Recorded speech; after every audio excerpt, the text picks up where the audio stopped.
ఈ జనరేషన్ లో పెళ్లి చేసుకుందాం అనుకుంటున్న అమ్మాయికి అబ్బాయికి నేను ఒక విషయం చెప్తా గుర్తుపెట్టు. ఫస్ట్ అబ్బాయికి చెప్పు, అమ్మాయి బాగుంది, ఎక్కడ పిక్కలు అక్కడ తేలిపోయి చాలా తెల్లగా ఉంది, అందరి ముందు నా పిల్లం బాగా కనిపిస్తుంది అని చెప్పి పెళ్లి చేసుకోవద్దు. ఎందుకు చెప్తున్నానంటే ఆఫ్టర్ ఒక 1 year కో 2 years కో మీకు బేబీ పుడుతుంది. అమ్మాయి టోటల్ స్ట్రక్చర్ మారిపోద్ది. కొంతమంది లావ్ అవుతారు, కొంతమంది సన్నంగా అయిపోతారు.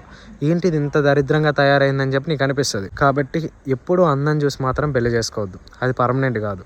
ఇన్ కేసు నువ్వు అలా చూసి పెళ్లి చేసుకున్నావు అంటే నీకంటే హౌలేగాడి భూమి మీద ఇంకెవరు లేడు. అండ్ 1 more థింగ్ నేను అమ్మాయికి చెప్తా, ఎప్పుడు కూడా అబ్బాయి గవర్నమెంట్ జాబా, ఎంత సంపాదిస్తున్నాడు అని చెప్పి చూసి పెళ్లి చేసుకోవద్దు. ఎందుకంటే ఫర్ ఎగ్జాంపుల్ వాళ్ళు చేసుకున్నావు అనుకో, వాడికి వెనక బోల్డ్ ఈఎంఐలు ఉంటాయి. వాడి మనీ మొత్తం ఈఎంఐలకే పోతుంది తప్పితే వాడికైతే ఏం మిగలదు. అనవసరంగా అలాంటి పెళ్లి చేసుకున్న సుఖంగా ఉండలేవు. అండ్ ఇంకొక రీజన్ ఉంది. నాకు తెలిసిన ఒక బ్యాంక్ మేనేజర్ ఉన్నాడు, నాకు ఆ అమ్మాయి బాగా తెలుసు. తన స్టోరీ ఏంటంటే దాని మొగుడు ఒక సైకో నా కొడుకు. తనకు రూపాయి కూడా ఇవ్వడు అనమాట. అంత టార్చర్ చేస్తుంటాడు దాన్ని. అంటే లైఫ్ లో డబ్బున్నా తనకు సుఖం లేదు. తన పొజిషన్ ఎలా ఉందంటే తను వేరే వాడితో రిలేషన్ లో ఉంది. వాడు ఒక కాలేజ్ స్టూడెంట్. అంటే వాళ్ళిద్దరు ప్రెసెంట్ అయితే బాగున్నారు. ఇంకా తర్వాత స్టోరీ ఏంటనేది నాకు తెలియదు. కాబట్టి వెనక ఏంటంటే ఒక్కొక్కసారి డబ్బు ఉన్నా కానీ లైఫ్లో సుఖం ఉండదు అనమాట. కాబట్టి అమ్మాయి కానీ అబ్బాయి కానీ ఈ 2 డెసిషన్స్ బాగా ఆలోచించి ఎటువైపు ఉండాలి అని చూసి అప్పుడు పెళ్లి చేసుకోండి.